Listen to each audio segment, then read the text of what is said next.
इस वक्त की बड़ी खबर बुलंदशहर से आ रही है, जहां बुलंदशहर के कोतवाली खुर्जा नगर इलाके में कावड़ खंडित होने को लेकर हुआ जमकर हंगामा। बुलंदशहर के अनूप शहर गंगा घाट से जहांगीरपुर कावड़ लेकर जा रहे सभी कावड़िया का आरोप है कि एक कावड़ खंडित होने को लेकर वो उस युवक को पकड़ने जा रहे थे, तभी अचानक गैर समुदाय के लोग पथराव कर दिए, जिसमें कावड़ी घायल हो गया, जिसको लेकर अनूप शहर से जल ला रहे कावड़ियों ने खुर्जा कोतवाली नगर पर कावड़ों को रखकर जमकर हंगामा किया। तत्काल मौके पर पहुंचे एसपी देहात, एटीएम और एसडीएम खुर्जा और सीओ खुर्जा ने गुस्साए कावड़ियों को समझाकर अपने अपने गंतव्य के लिए रवाना कर दिया। फिलहाल इस पूरे मामले को लेकर पुलिस ने 2 लोगों को हिरासत में लिया और शांति व्यवस्था कायम की। खुर्जा पुलिस तहरीर के आधार पर मुकदमा दर्ज कर रही है। बुलंदशहर से प्रदीप पंडित की रिपोर्ट। कावड़ को लेकर के क्या है पूरा मामला? ये आज दिन में 2:30 बजे के लगभग ये रायचंद गेट है खुर्जा कस्बे में, वहाँ से कांवड़िए गुजर रहे थे, तो उनका ये आरोप था कि एक साइकिल बगल से गुजरी और उन्होंने उनके ठोकर मार दी।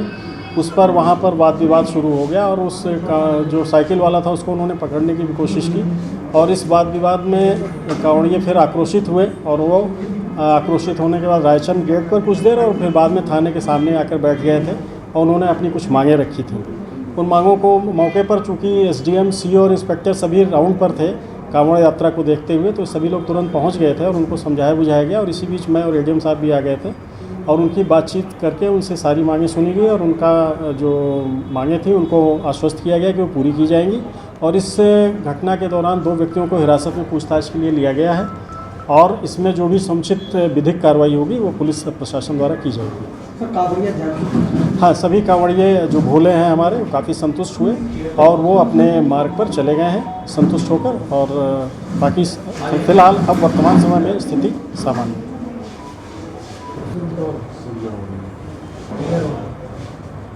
सर, एक खुर्जा में आज कावड़ को लेकर के कावड़ियों को यह आरोप है कि पथराव हुआ है, क्या पूरा मामला है सर? देखिए, लगभग 2:30 बजे के आसपास ये खुर्जा तहसील क्षेत्र के अंतर्गत जो हमारे रायचंदी गेट है वहाँ पर ये सूचना प्राप्त हुई थी कि जो कांवड़ी हमारे आ रहे थे उनके साथ किसी साइकिल वाले से कोई टकराव हुआ और जिसकी वजह से वहाँ पर थोड़ा सा उनके अंदर एक आक्रोश उत्पन्न हुआ। उसको लेकर तत्काल हमारे एसडीएम और सीओ जो थे वो लोग मौके पर पहुँचे और वहाँ पर सभी कांवड़ियों को हम लोगों ने समझाने का प्रयास किया। उसके पश्चात उनके द्वारा थाने पर आके अपनी कुछ मांगें रखी गई। उसमें विशेषकर ये मांग रखी गई कि जो लोग भी दोषी हैं उसके खिलाफ कार्रवाई की जाए। पुलिस ने प्रथम दृष्टया 2 लोगों को भी वहाँ पर पूछताछ के लिए उठाया है और उसके पश्चात उनके बाद हम लोग जो भी विधिक कार्रवाई होगी हम लोग करेंगे। क्या आरोप था सर कांवड़ियों का, क्या आरोप? उनका जो वर्जन था उनका यह था कि वहाँ पर जो वो लोग आ रहे थे तो किसी साइकिल वाले से कुछ उनका टक्कर हुई जिससे कि कांवड़ वहाँ पर उनकी क्षतिग्रस्त हुई है। तो ये सारी चीज़ें हम लोग अभी देख रहे हैं, उनका भी हम लोगों ने वर्जन सुना है और पुलिस को ये निर्देशित किया गया है कि वो वहाँ की जो CCTV फुटेज हैं उनको भी निकालें और जो लोग भी दोषी हैं उनके खिलाफ हम लोग कठोर कार्रवाई करेंगे।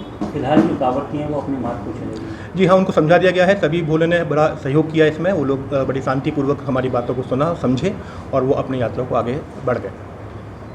लेके जा रहे हैं हमारे द्वार पे आ रहे कावड़ लेके, अनूपशहर से कावड़ लेके आ रहे, चौराहे पर कावड़ हमने रोकी पूरे दिन। वो एक मुसलमान व्यक्ति था, उन्हें लात मारी हमारी कावड़ में, हम पकड़ने गए तो वहाँ मस्जिद में छुपा लिया। वो छुपाने के बाद फिर हमारे ऊपर पथराव हुआ, हमारे ऊपर बाइकों से वो भागे फिर हथियार लेके। एक लड़का से कंधे में ईंट लगी, बस एक लड़का